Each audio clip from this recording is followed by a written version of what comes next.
Welcome to our morning financial education event. My name is Paul Zarling. I'm the managing partner here at Client First, and it's my pleasure to welcome you to our event and also to introduce the speakers. And then for those that come to these events, you know that we like to start these with trivia. So today's trivia is not going to be weather related. We talk about the S&P 500 a lot in these presentations. So that's what the trivia is related to. When was the S&P 500 first introduced? And you can just shout them out if you got a guess. 1964. 1964. 1952. I'll take one more. 1928. 1928. So the closest without going over is Diane. She said 1952 is actually March of 1957. So we're closing in on 70 years of the S&P 500. That's a little some trivia you can take home with you, and maybe in your next cocktail hour. Spin that one out for some interesting conversation. All right, so our presenters today are going to be David Zarling and Kevin Ferrari, and I'm very excited to introduce them to you. They have not just a lot of time experience in the markets, which is super important, but it's what they've seen in the markets, which makes it also super critical, right? If you think of over the last 2.5 decades, what's all happened. And these guys have done a fantastic job. Plus, they're fun to work with, family guys, super smart, and also have a sense of humor.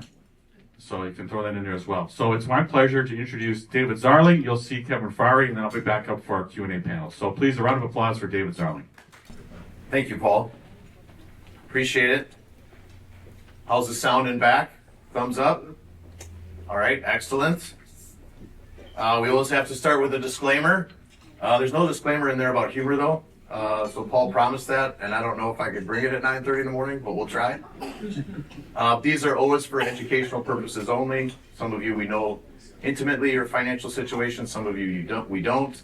But we always love starting, first and foremost, living another day of God's grace. Brewers are still playing baseball in October. Playing is a loose term the last 2 days, but we're gonna go get 3 in LA. This is my lovely family. I always like starting with something personal. The 2 pictures on the right and left, you may have seen them before when Emily was presenting the last time. Those are back to school pictures. I have 2 in high school on the right, Micah and Lydia. And Ava and Eli were nice enough to send that to Mom. They go to school at WLC, Wisconsin Lutheran College. Really enjoyed time with family. Part-time coach. We stay busy, but full-time in the markets. So for our presentation today, we're focusing on our adaptive process. It's part of our true holistic process. We're trying to build a place where all of your financial needs are taken care of in one spot. So, for example, we do have a lot of expertise on our team for stock market and risk management. However, I cannot do what Katie Gonring can do in insurance. I cannot do what Rob Mielek does for estate planning. I cannot do what Brad Drager does for our financial planning clients. The power of what we're putting together is the conjoining of expertise. And that's what you get when you come to Client First.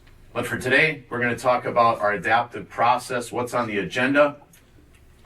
We're going to talk about price. What is price? It's a little bit abstract.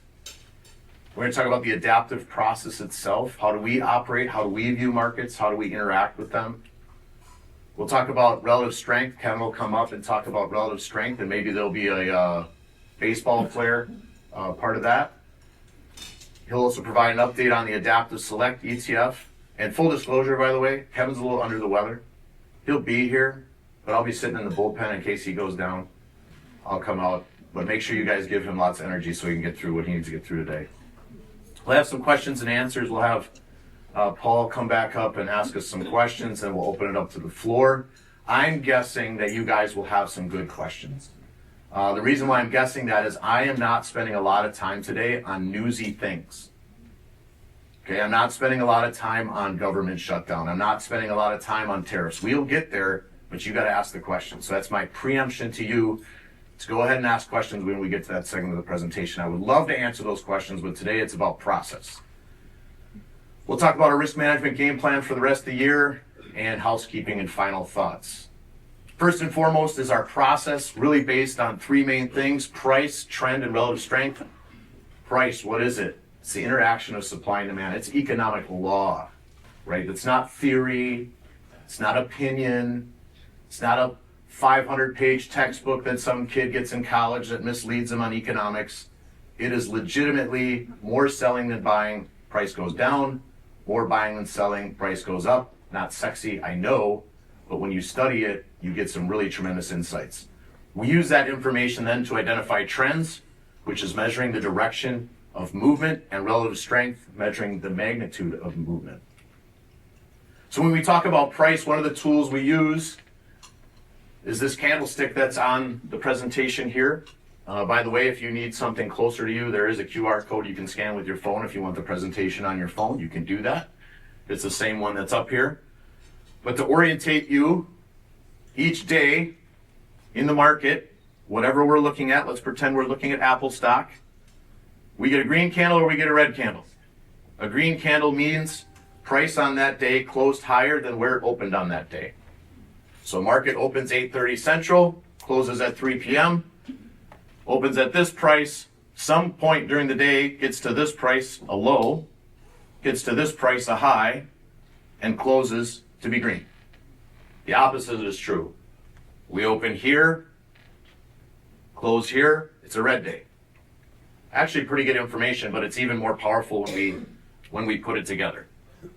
So as an example, you could have something that opens at $50, travels between 53 and 49, and at the end of the day, the buyers and sellers agree on a price to go home and sleep at $52.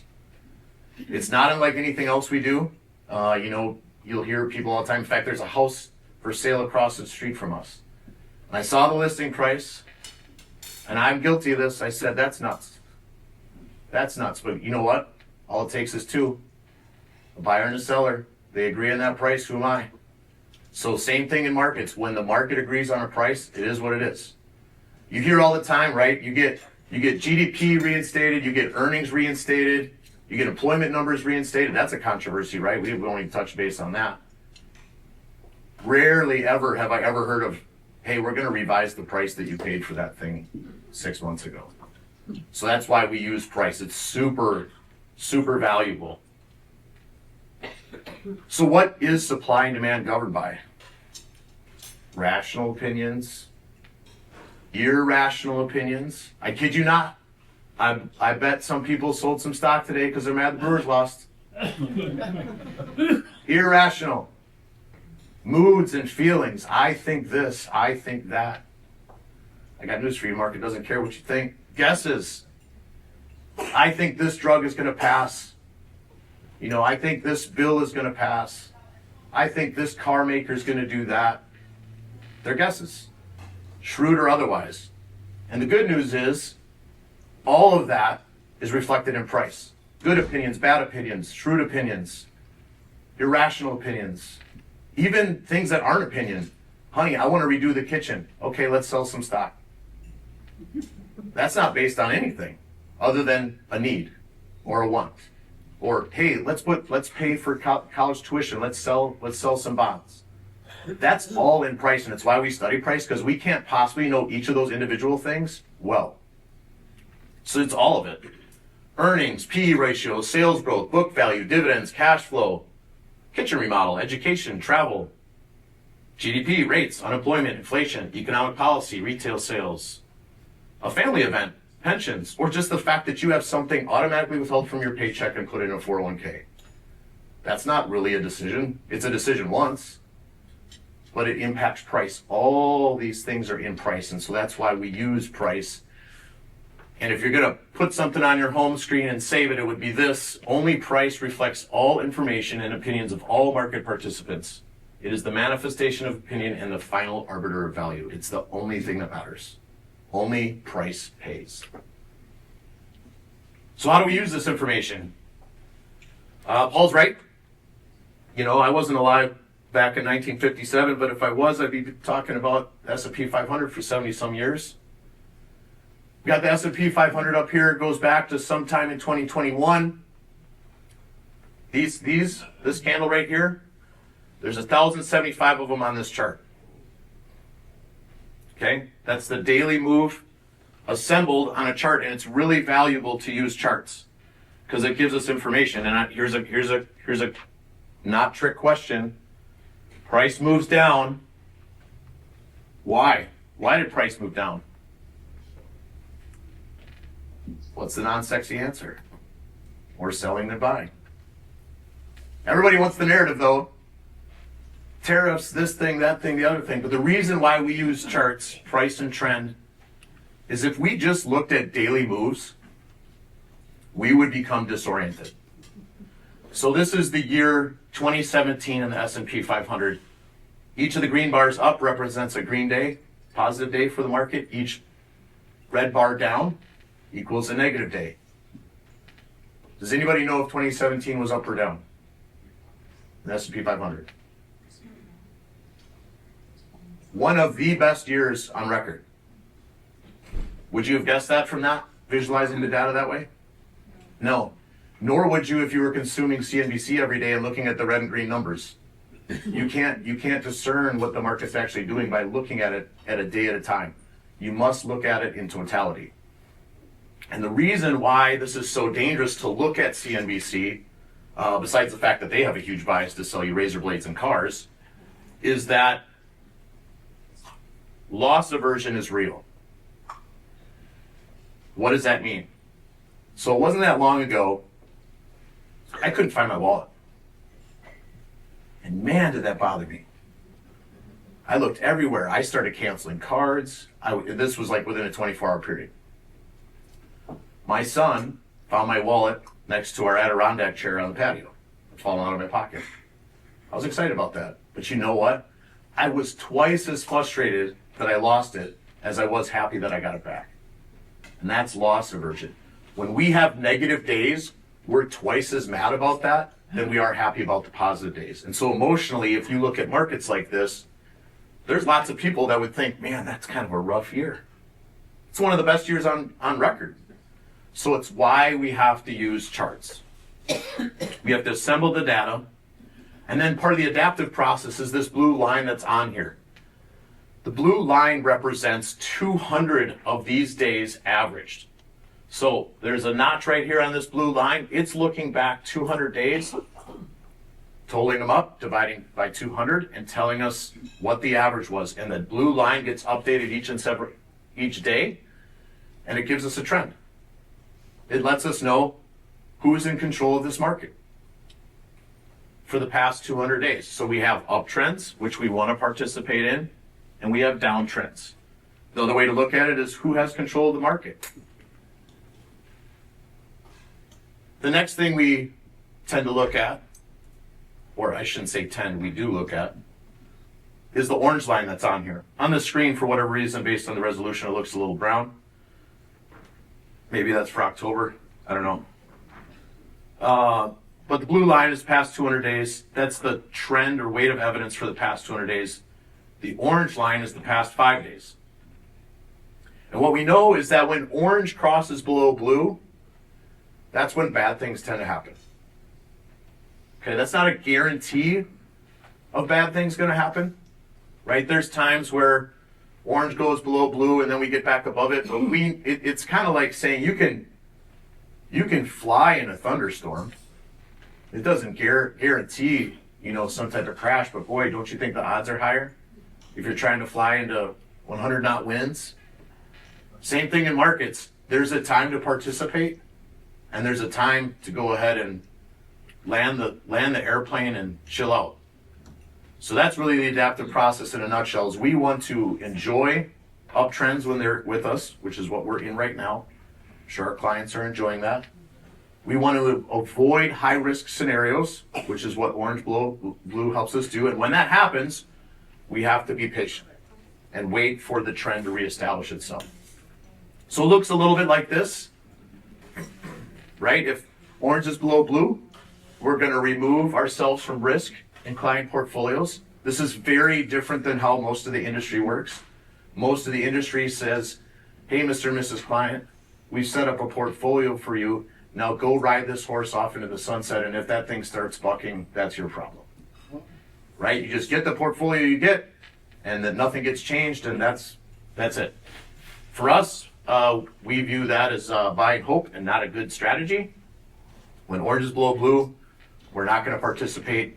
When orange is above blue, we will. And I would add the unique thing about this year, some of you might remember March and April. Maybe you do, maybe you don't. Tariff tantrums, market corrected 20%. One of the benefits, and I might reiterate this later, of what we do, what the Adaptiv team does for our clients is we're your emotional bodyguard. All right, there were plenty of clients back here that were, when we were getting re-participating in the market, that were saying, why are you getting, we got these tariff things, why are you getting back involved? Because the data says, just like in instruments on an airplane, the data says it's time to land, the data says it's time to fly. And so you do, and you participate. And we were also able to protect our clients during that 20% down move. Yes, did client accounts go down? Yes, but not nearly what the market did. So it is an emotional bodyguard for our clients. It's one of the most important things we do. Because is it really worth the risk? Right? When you're going and setting up your retirement plans, is it really worth the risk of just putting the plane on autopilot and flying through every single storm? No, it's not. And that's why we use the process that we use because buy and hope is not a process. What is this chart? This chart is looking at the S&P 500 annualized performance and deviation. So deviation, think of it as volatility, how much volatility there is from 1990 through current.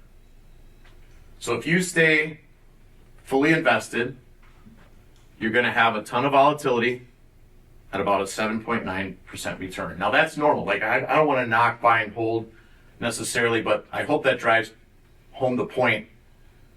And I'll use an example. On average, the market has between 2 to 3, 5 to 7% moves per year. On average, about 1 minus 10% move to average 9% return at the end. So somewhere along the line in your year, you have to experience minus 10 to gain 10 at the end of the year. So that's the price you pay. But what we look at is if we can miss the 100 best and worst days, because the irony of markets is the best days, your highest green days, actually happen in the worst markets. If you miss both of those, you drop your volatility and you increase your return. And as you go along the spectrum, if you keep going, if you went to 200, 300, these continue to shrink. So if you missed the 100 best and worst days, you're better off than just buying and holding. So with that, I'm going to have a call to the bullpen and bring up Kevin Ferrari. Kevin Ferrari is I'm not going to say rising star anymore. He is a star at our firm. He does tremendous work. He makes me better at things that I'm not good at. He's got some tenacious in him, which is a weakness of mine, and he's always willing to help out his teammates. So please give a warm welcome to Kevin Ferrari. All right. So yeah, like Dave said, a little under the weather, so I apologize in advance for my voice. I might have to take a few sips of water here or there. But it's this little guy's fault here that I'm sick in the first place, so you can't be too mad at him. He's pretty cute. But yeah, 2 kids, pretty crazy. Our oldest, Colt, just turned 2 this past Saturday. We just started potty training him too, which is an interesting process. Thankfully, I'm already potty trained, so that's nice. It kind of helps the family out a little bit. But yeah, the little ones getting a bunch of teeth in, sick like me, so it's been fun. So everybody's sick or tired, one of the two. But definitely a blast, that's for sure. So like Dave mentioned, I'm going to cover relative strength. Right, we kind of already talked about trend, price, how that plays a role in it. Relative strength is kind of a topic where we covered a lot of these education events and every investor education event too. On the Adaptiv process, we cover that. We really just can't buy, within a bull market, everything that's in an uptrend, right? There's just not enough capital to go around, not enough time in the day. It's just not an efficient process. So we have to have some way to kind of narrow the market down into areas that we'd like to participate in, right? That are, in this case, showing strength relative to the market as a whole. You know, right? Financial markets are a pretty big place, a lot of options there. Kind of like, you know, my kid's closet early in the morning, so I'm the one that's got to get them dressed to go to daycare, which is actually pretty stressful because I know my wife judges me based on how they look when she gets home from work. So just like their closet this morning, a lot of options in the market. Went with the vest today for both of them there. It's actually pretty nice. Little pat on the back for me.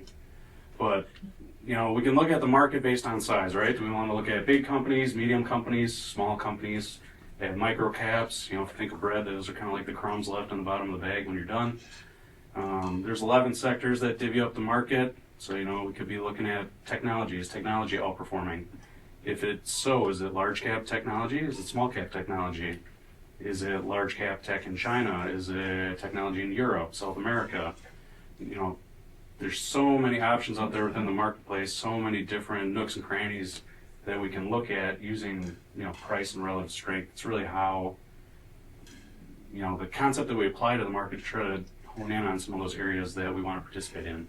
You know, and really the world is just kind of a flow chart for capital, right? With price and trend, we can see where the money's flowing. Relative strength kind of lets us see, you know, the strength of that flow. Where is that flow the greatest?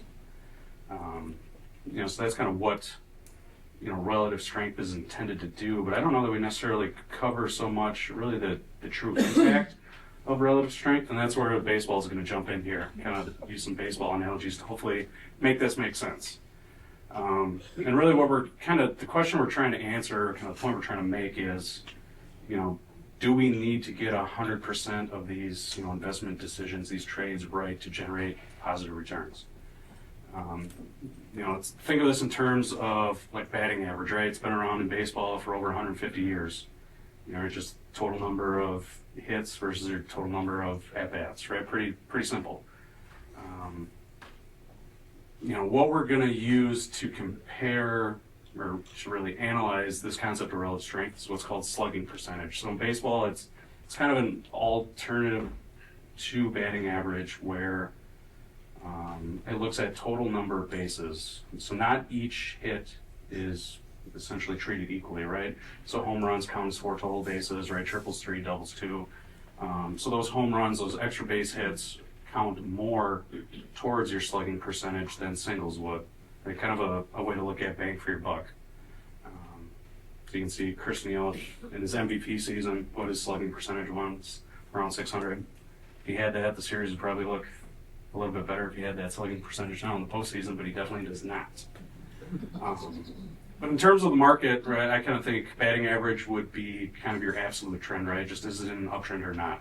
Are things moving higher? Is there a hit? Or did you strike out, ground out, things like that?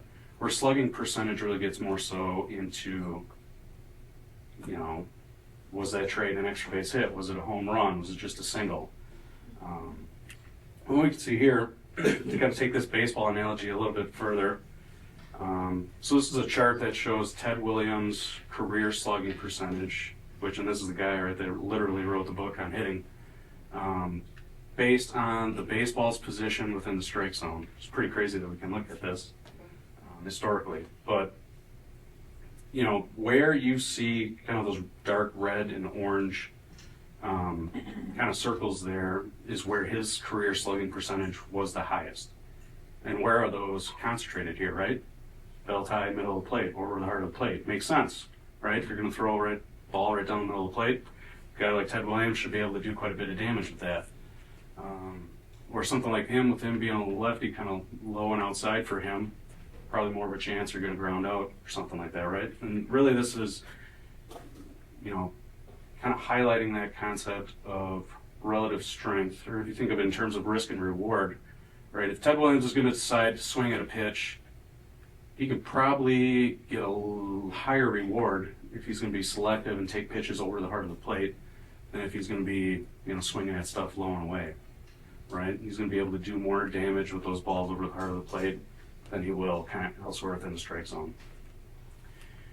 Works the exact same way when we're making decisions on what securities to put in client accounts. So I kind of mentioned that, right, making this correlation or this link between risk and reward, right, to that slugging percentage. So,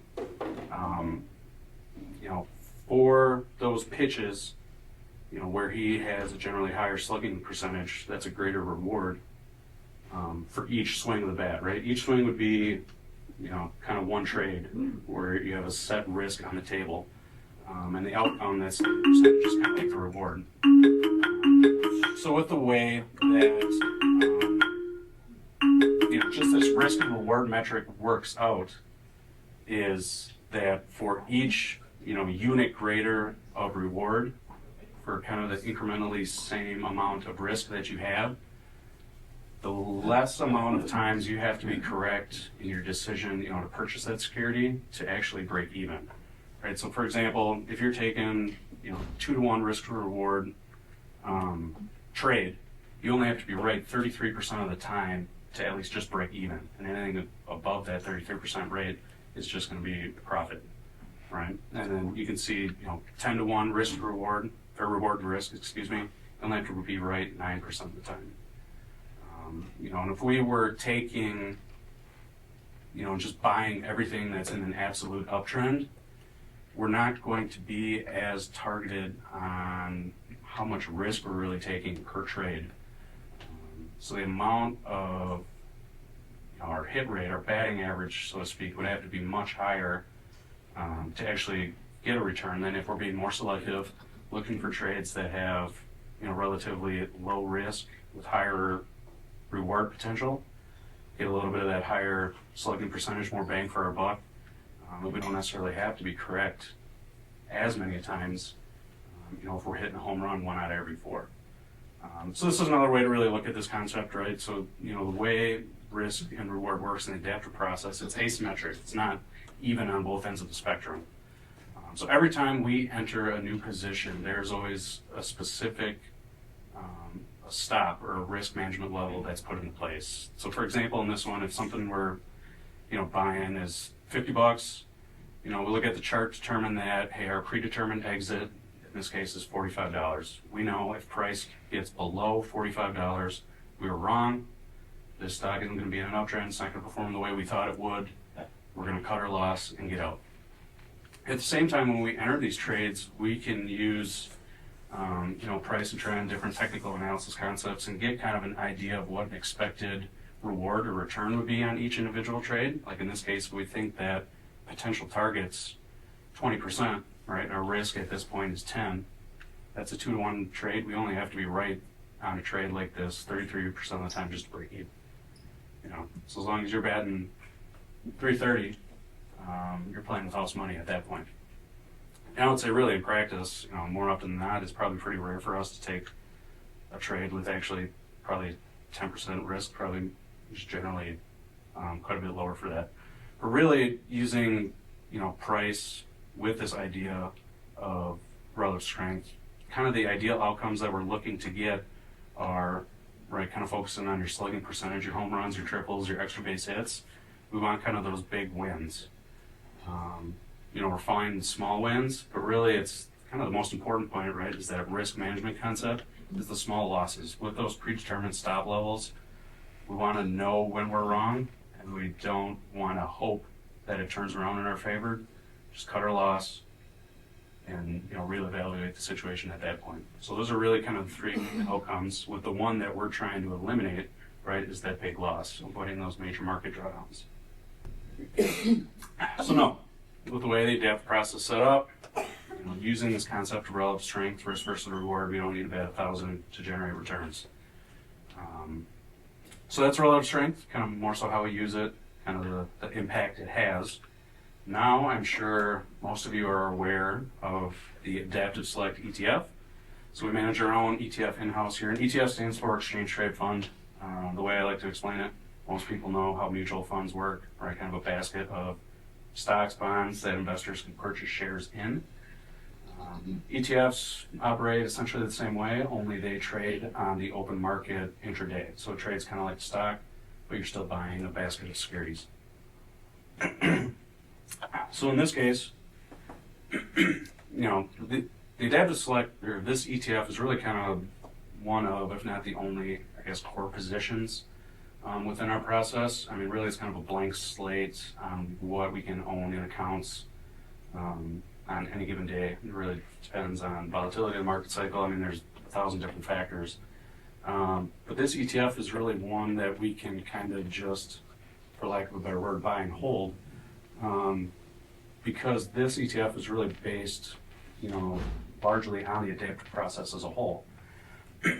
So what this ETF does, it's looking to identify, when main market uptrends and downtrends are in place. When it identifies an uptrend, the same as we would, just as with the adaptive system as a whole, it's going to participate in equities. When the downtrend is put into place, it's going to protect the same way we would manually here. So it's kind of doing all that under the surface, which is why we don't really have to actively manage it as much. So what it's looking to do, when, we're risk on, when we're actively participating in equities, which is when that orange above blue, right? We're using, in this case, a 5-day to 200-day moving average. When that condition exists, the ETF will be 100% invested in equities. And I'll talk about it in the next slide, kind of what that mix-up looks like. When we're kind of risk off, when it looks like a downtrend is in place, it's going to fully exit that equity exposure and go to treasury bills and cash.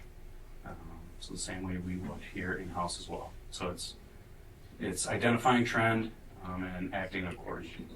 So when we are in equities, how does it kind of apply that concept of relative strength, right, and trend?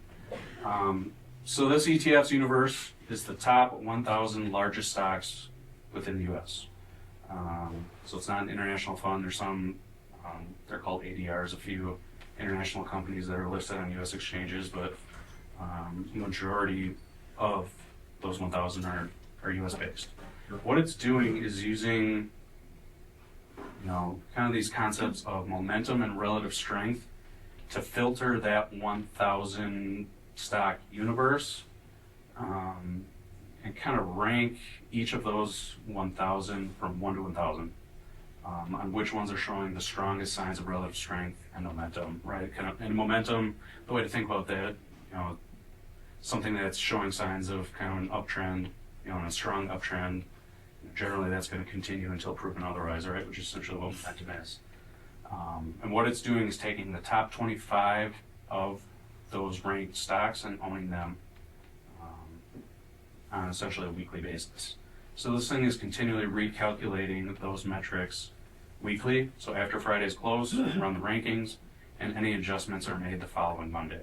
So it could go a couple weeks to months without making any changes. It could have, if there's sector rotation out there, it could be changes every week for a month or two. It really just depends. But when that market environment changes, the ETF is changing with it, just kind of like what I highlighted. So when you get orange below blue, and we get a Friday close of that, ETF goes to cash treasury bills that next Monday. Orange above blue, Friday close, that next Monday it's going to be fully invested in equities. So we're protecting accounts there, same as we do with other positions within our adaptive models. It's kind of an example of real world performance. So this is from kind of the beginning of 24 through, kind of roughly current day. I think this might have been earlier this week.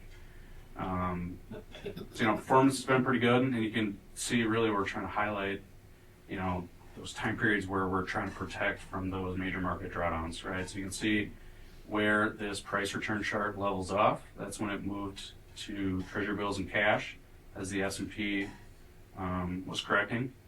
And then when the market kind of started its uptrend again, back to participating in the way we've gone. So it's had really good outperformance, so far. These are, there's a couple different performance metrics here. Really what these are looking at is risk-adjusted return. So it's, return in relation to the risk you're actually, taking with what you own, right? So a lot of it looks at volatility.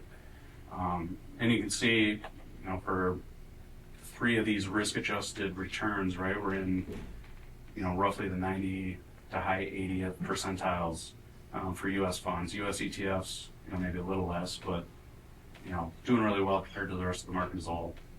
And this one is really interesting.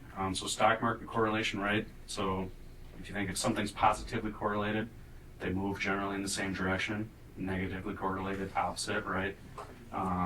So really, as your time horizon grows to multiple years, really ADPV should be generally correlated to the market as a whole. But as you look at shorter time periods like week to week, month to month, really it's not necessarily that correlated to the market as a whole. Compared to the rest of the funds, kind of in the 30th percentile there, 63%, current correlation, which is pretty high. But you can really see, more drastic variations when you kind of focus on shorter time periods, which is interesting to see. So what is in the ETF now currently? Here you can see kind of some recent adjustments we were talking about. It's been a little bit more active lately. So these are kind of what the stocks that exit on these weeks and which ones enter. What you're looking at here is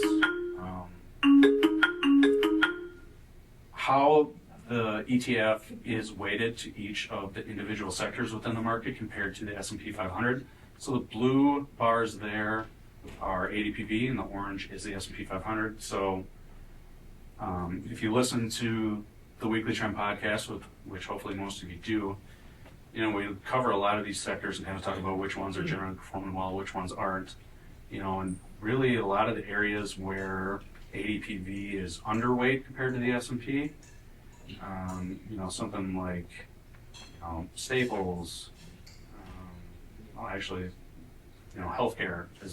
been the worst. Staples absolutely holding up fine, relatively underperforming by quite a bit.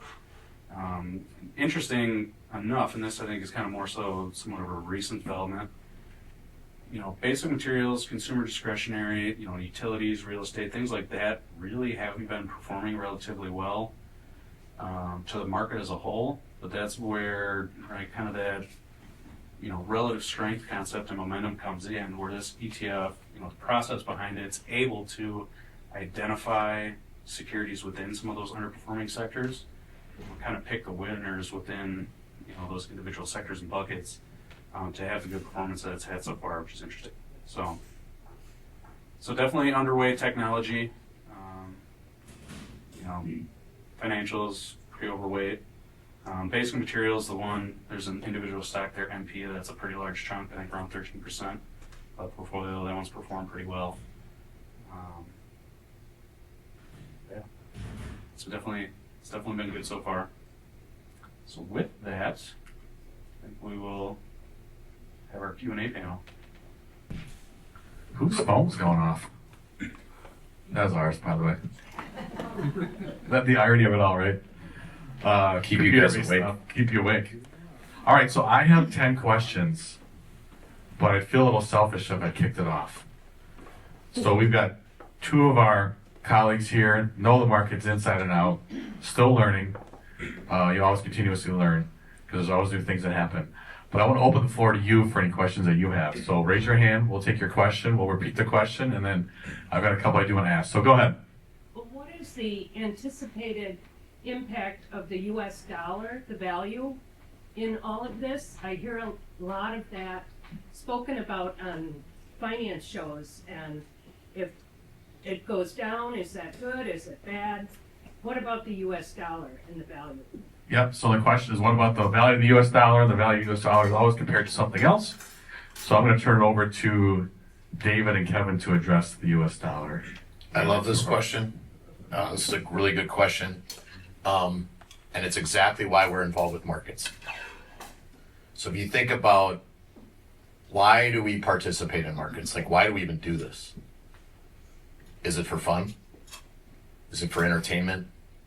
No, it's to protect your purchasing power because we now live in a fiat world, right? The euro, the yen, the dollar, the Canadian dollar, the peso, nothing except for maybe the Swiss franc, I'm not sure, is pegged to something, meaning backed by something. So we are in a debasement world. We are in a world where governments are debasing their currencies, and you can actually see that reflected in gold and silver. What's going on currently is across the globe, and it actually started with international currencies first. is that gold priced in yen, gold priced in euro, really started to move higher. We've now seen that on the dollar. It's why our clients own gold and gold miners. For example, if you look at international stocks, you better be a country that mines precious metal, because that's what's performing. So as far as what does it mean, your question might be alluding to, is there something disastrous at the end of the road? Okay. I think that's a legit question.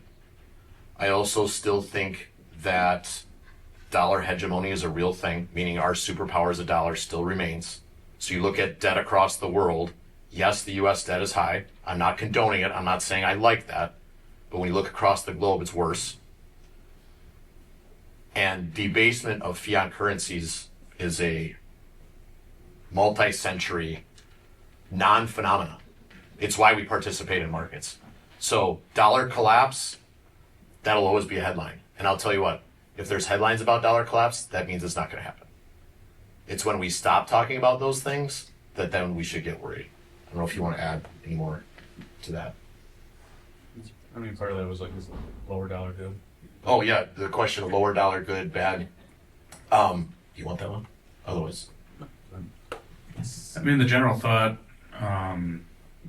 is that like a weaker dollar would be kind of a, I always get the tailwind, right? Pushes you, yeah, for stocks, things like commodities like that. I guess, especially internationally speaking, right? If the dollar's weaker, those international, companies, currencies are getting a little bit more bang for the buck there. So you'd expect it to be a little bit stronger internationally, but even, U.S. equities, traditionally, I guess, a weaker dollar is supposed to be a little stronger for the market as a whole. But I mean, even that, just like everything, like that kind of correlation fluctuates, and you can't necessarily tie your boat to that dock one way or the other. Yeah, it's a good question, but it's exactly why we're involved with markets, right? Because if you got out of markets because you think the dollar's going to crash, that's when you would experience poverty, right? Because if the dollar does crash and you don't own anything of value, now you are carrying around the Weimar Republic dollars in a wheelbarrow trying to buy bread. This is why you have to be invested. It's why you do own gold miners, stocks. It's because it protects from that disparity between the underlying fiat currency. It's a great question. Yeah, way to lead off with the US dollar. Very nice.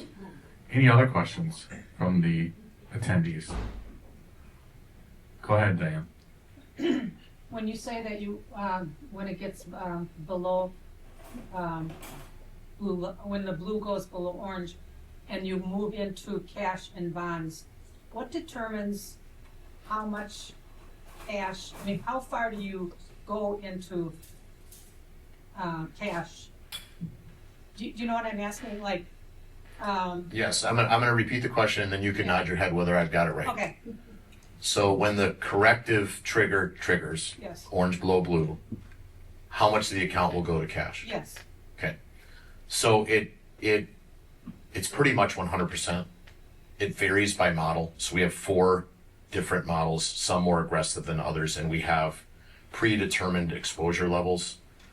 I believe our most aggressive model it could be technically 16 to 20% exposed. I don't even think it's quite that. So it's very, very low exposure. okay, But for our most conservative, it would be 100% cash and T-bills. And then for ADPV, when you look at it, it's 100%. That's why it looks flatline. So depending on what level you're at with your investing, your different models, Yes, that determines how much will move into cash. correct. Thank you. Yep. Thank you. Well, another question? Otherwise, I'll kick one off. All right, what do you think about one to ask for Dave and Kevin? You guys have been involved with the markets for quite some time. What lessons have you learned from it?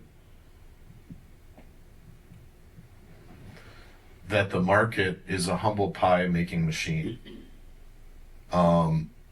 Too often as humans, and my wife would confirm this, that I can be a little pretentious sometimes, and that I kind of think I'm right. But what I think about the market is that what I've come to love and respect about it is it knows more than any of us. So if you think about herd behavior, right, it's why we live in a democratic republic. and cast our votes. Every day in the market is a voting that happens by all dollars in the market.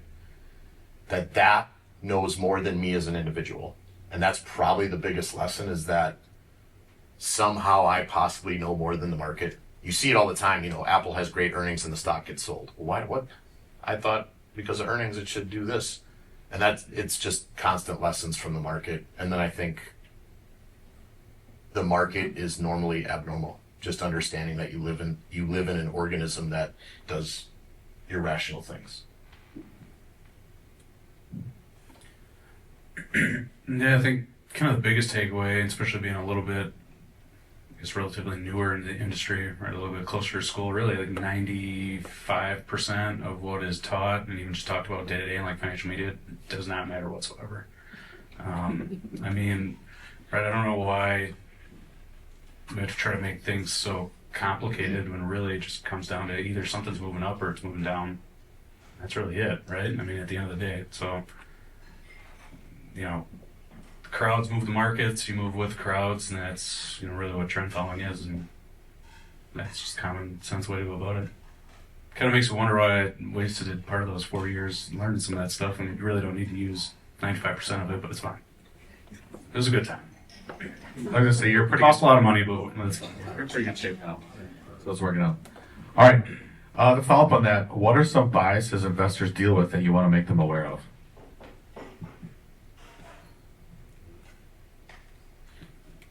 I think recency bias is a pretty good one. Right, so you recency bias kind of put more weight on recent events necessarily. The way I like to think of it, if you live your life so much in the day to day, unless you force yourself to kind of take a step back and look at the bigger picture, you can get too honed in and stuck on kind of that near term picture. But you really got to think in terms of, like especially in markets, kind of a long term, trend, direction, because the market continually day after day, it's up, it's down, and it's down, and it's up. Without any context, kind of the bigger picture, you just go nuts and pull your hair out, I guess, or something like that, right? I think that's a great point. I know of one client anecdote that basically said, thank you for managing our money, because they would have sold out of their accounts on Friday. We had one big down day. They wanted to sell everything.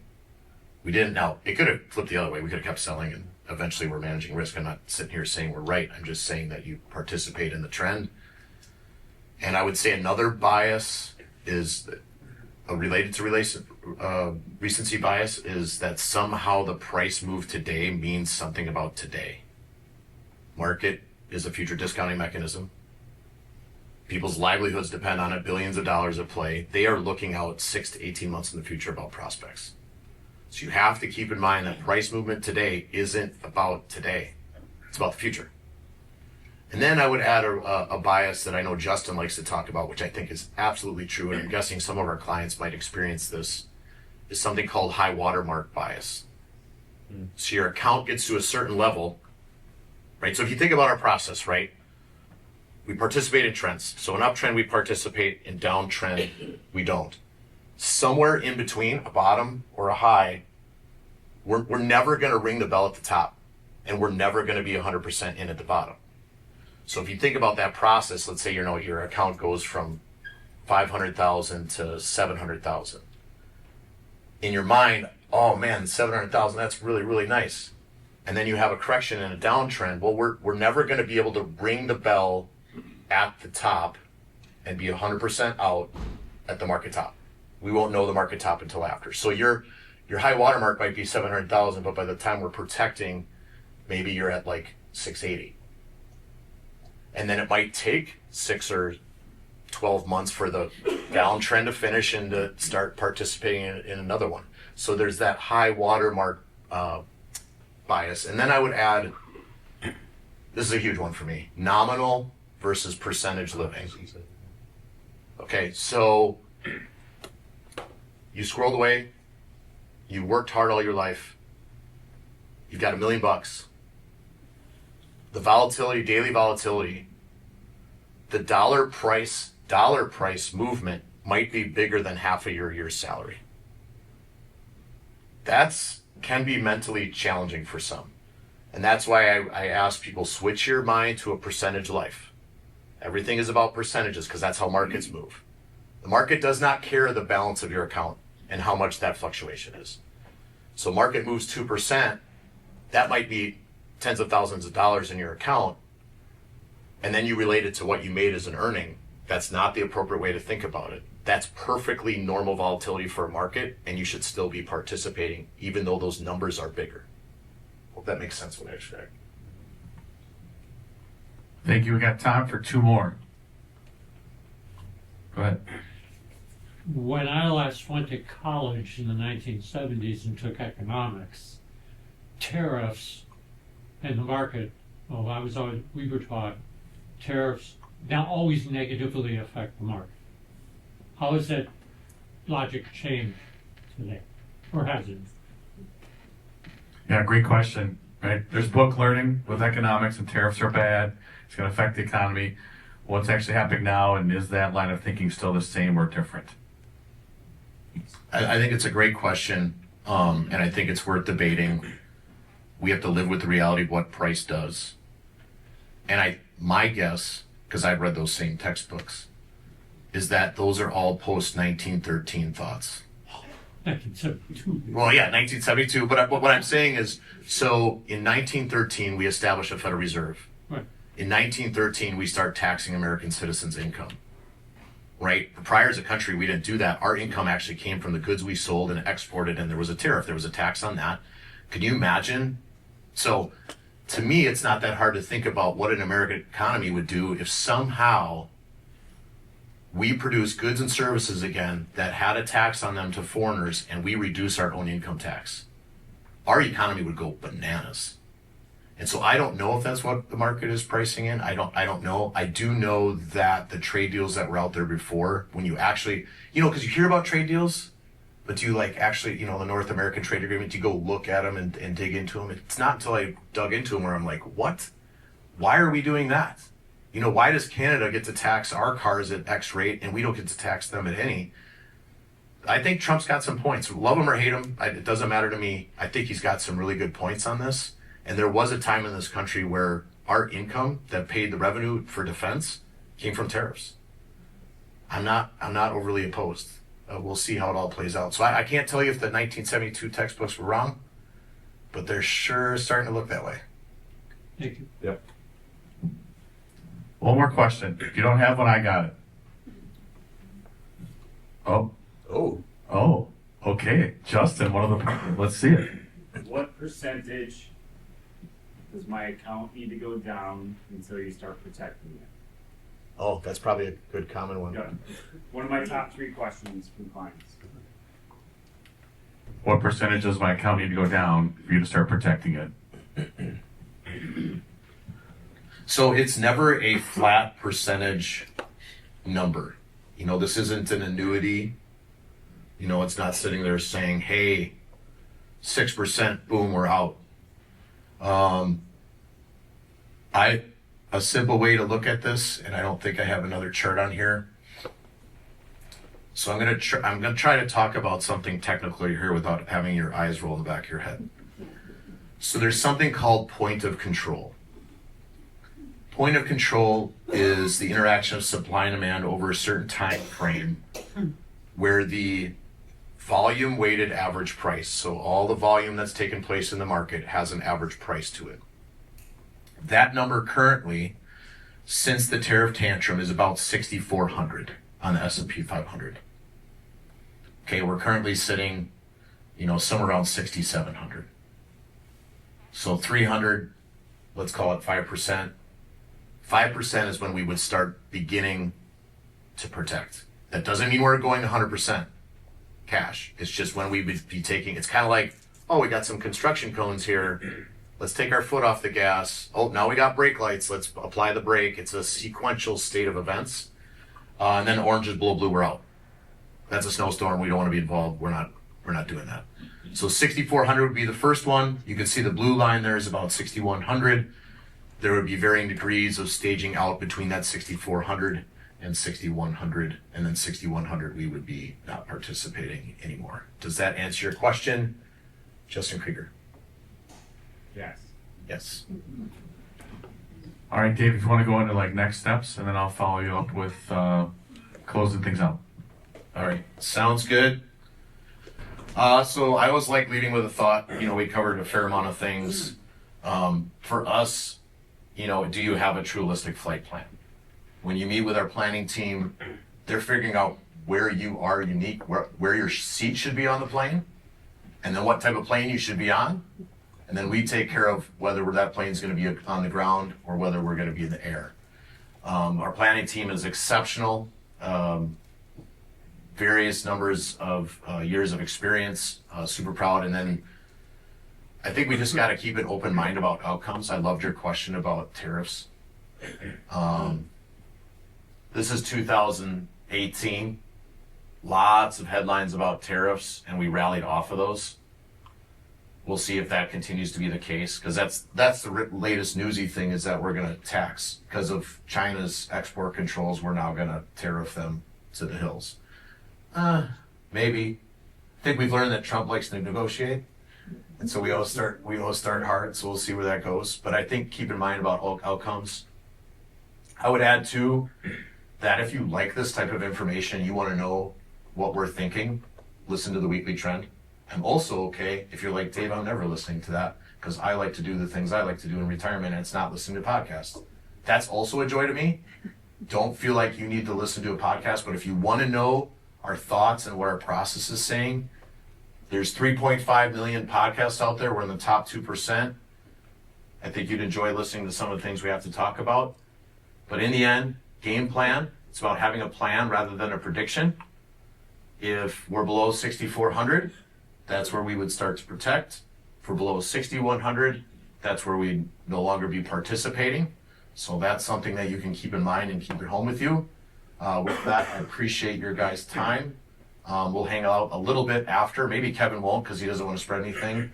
But we'll hang out a little bit after if you've got additional questions. Otherwise, we got to get back to our day jobs. I'll hand over to Paul to close us out. Thank you very much. Yes, nice warm applause for David and Kevin. So to wrap it up, large majority of you are clients. Maybe brought a friend. If you're still wondering how to become a financial client, easiest way to do that, just call our office, schedule an initial consultation, no fee for that, and get a sense of how do all these pieces fit together and how can I have that confidence so I don't have to worry about it. Next up for next month is going to be the incomparable Rob Mielek. Lawyer, he's going to be talking about estate planning. So look for more information on that in the coming weeks. And then finally, all of you have a feedback form, either on paper or digitally. We'd love to get your feedback. Please fill those out. Take a few moments to do so, and feel free to hand them in to our teammates. Sarah looks like she's already got a big smile waiting for those things, along with Kaylee. So that's wonderful. And with that, we're going to adjourn. We want to wish you a wonderful day. Enjoy it. And Brewers in 6 or Brewers in 7? What are we doing? 7. Brewers in 7. Brewers in 7. Here we go. All right. Have a good week.